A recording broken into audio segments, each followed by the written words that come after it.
નમસ્તે વિદ્યાર્થી મિત્રો, આજે આપણે સ્ટાન્ડર્ડ 6 જેની અંદર યુનિટ 3નો અભ્યાસ કરવાનો છે.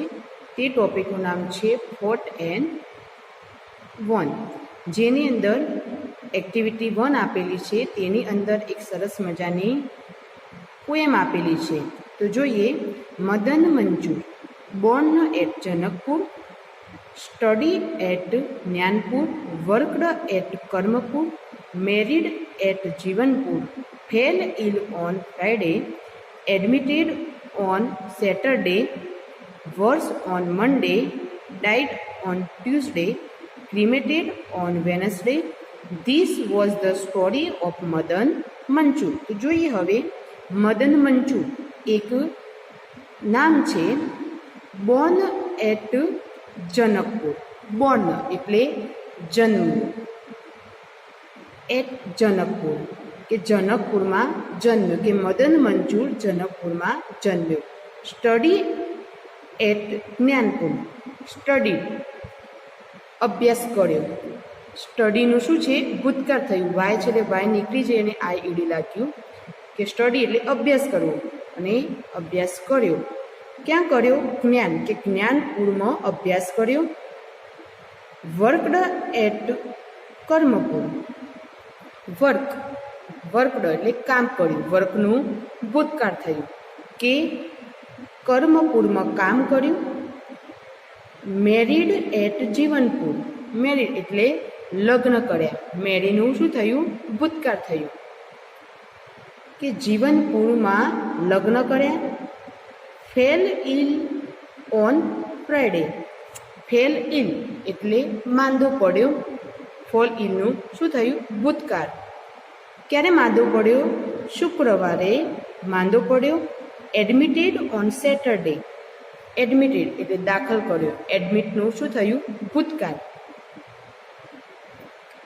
ફ્રાઈડે એટલે કે શુક્રવારે માંદો પડ્યો અને શનિવારે હોસ્પિટલમાં દાખલ કર્યો. વર્સ ઓન મંડે, વર્સ એટલે કે વધારે ખરાબ. મંડે એટલે કે સોમવારે તબિયત વધારે બગડી. ડાઈડ ઓન ટ્યુઝડે, ડાઈડ એટલે મરણ પામ્યું, ડાઈડનું ભૂતકાળ થયું, કે મંગળવારે તે મરણ પામ્યો. ક્રિમેટેડ ઓન વેનસડે, ક્રિમેટેડ એટલે અગ્નિદાહ, ક્રિમેટનું ભૂતકાળ થયું, કે વેનસડે કે બુધવારે અગ્નિદાહ કર્યો. ધીસ વોઝ ધ સ્ટોરી, કે એવી આ સ્ટોરી એટલે વાર્તા, કે એવી આ વાર્તા ઓફ મદન મંજુ, કે મદન મંજુરની. અહીંયા મદન મંજુ જે માણસ છે એની વાર્તા આપેલી છે, કે તે જનકપુરમાં જન્મ્યો, જ્ઞાનપુરમાં અભ્યાસ કર્યો, કર્મપુરમાં કામ કર્યું, જીવનપુરમાં લગ્ન કર્યા, શુક્રવારે માંદો પડ્યો, શનિવારે દાખલ કર્યો, સોમવારે વધારે તબિયત બગડી, મંગળવારે મરણ પામ્યો, બુધવારે અગ્નિદાહ કર્યો. એવી આ વાર્તા મદન મંજુની હતી. Okay. Activity 1.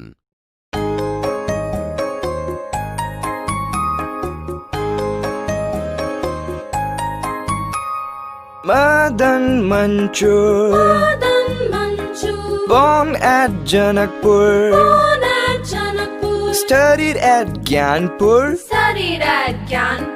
worked at Karampur, married at Jivanpur, fell ill on Friday, admitted on Saturday, worse on Monday, died on Tuesday, cremated on Wednesday. This was the story of Madan Manju.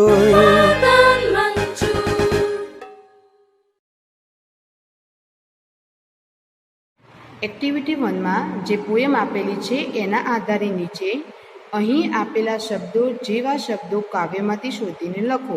Study પાછળ શું થયું છે? ED લાગ્યું છે, તો એવા ઉપરની જે પોયમમાં શબ્દો હોય તેવા નીચે લખવાના.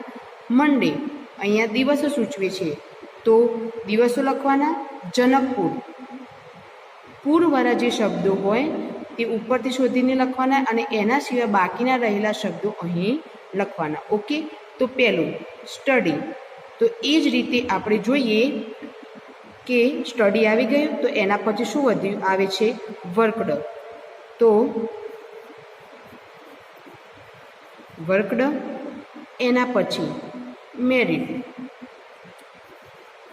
MARRIED, એના પછી એડમિટેડ,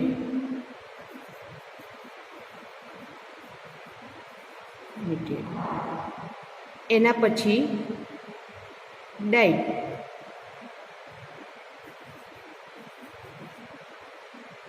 એના પછી ક્રિમેટેડ,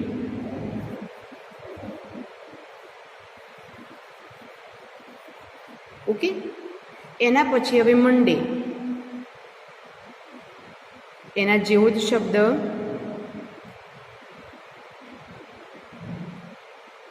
ટ્યુઝડે છે, આપણે લાઈનમાં જ લઈએ આપણે ટ્યુઝડે. એના પછી વેનસડે પણ આવે છે.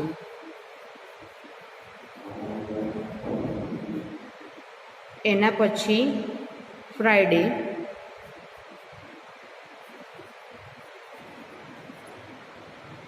એના પછી સેટરડે. ઓકે, આવી ગયા. ફ્રાઈડે પણ આવી ગયો, સેટરડે પણ, મંડે, ટ્યુઝડે અને વેનસડે. 1 2 3 4 5 હતા, તો 2 3 4 અને 5. ઓકે, હવે આપણે જનકપુર, પૂરવાળા જે શબ્દો હોય તે લેવાના છે. તો જનકપુર આવી ગયું. એના પછી કયું આવ્યું જ્ઞાનપુર,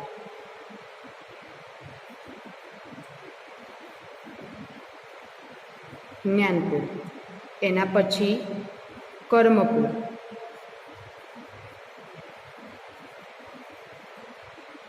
એના પછી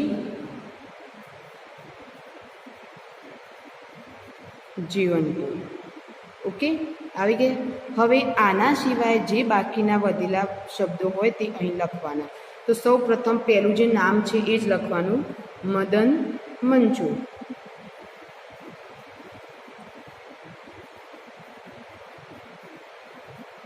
ઓકે, એના પછી જનકપુર આવી ગયું, પણ બોર્ન અને એટ બાકી છે.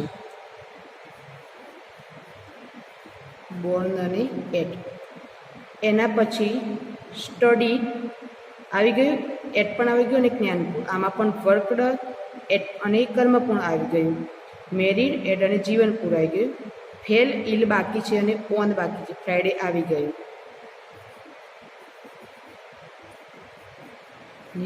ઓન, એડમિટેડ આવી ગયું, ઓન આવી ગયું અને સેટરડે આવી ગયું. હવે વર્ષ બાકી છે આપણે, તો વર્ષ, ઓન આવી ગયું અને મંડે. ડાઇટ પણ આવી ગયું, ઓન ટ્યુઝડે. ક્રિમેટેડ આવી ગયું, ઓન આવી ગયું વેનસડે. ધીસ બાકી રહ્યું આપણું, અને this was the story.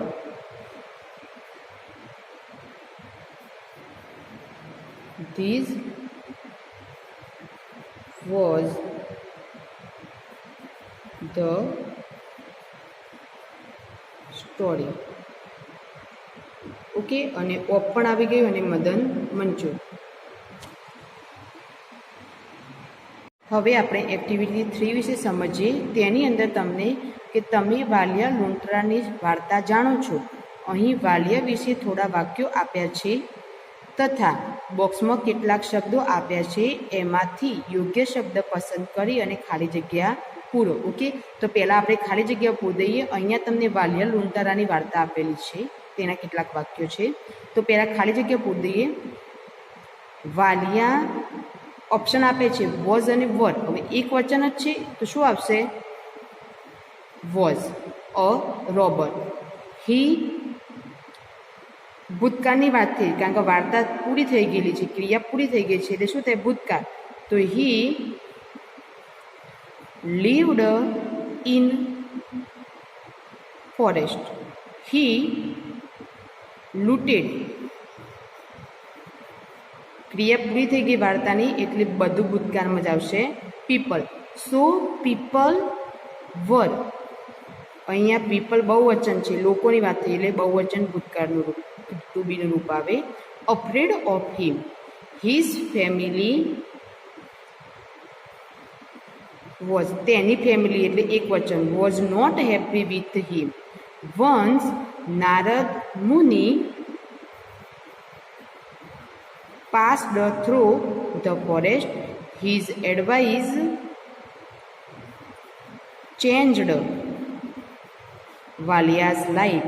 Valia the robber became Valmiki the son. He wrote the Ramayana. જોઈએ હવે કે Valiya was a robber. Robber એટલે લૂંટારો, કે વાલિયા એક લૂંટારો હતો. He lived in a forest. Live એટલે રહેવું, એનો ભૂતકાળ થાય લીવડ. ફોરેસ્ટ એટલે જંગલ, કે તે જંગલની અંદર રહેતો હતો. હી લૂટેડ પીપલ. લૂંટ એટલે લૂંટવું, એનો ભૂતકાળ લૂટેડ થયું. પીપલ એટલે લોકો, કે તે લોકોને લૂંટતો હતો. So people were afraid of him. Afraid of એટલે નાથી ડરવું, તેથી લોકો તેનાથી ડરતા હતા. His family was not happy with him. કે તેની ફેમિલી કે તેનો પરિવાર તેનાથી ખુશ હતો નહીં. વન્સ એક વખત નારદ મુનિ પાસ્ડ થ્રુ ધ ફોરેસ્ટ. કે એક વખતે નારદ મુનિ તે જંગલની આસપાસથી પસાર થઈ રહ્યા હતા.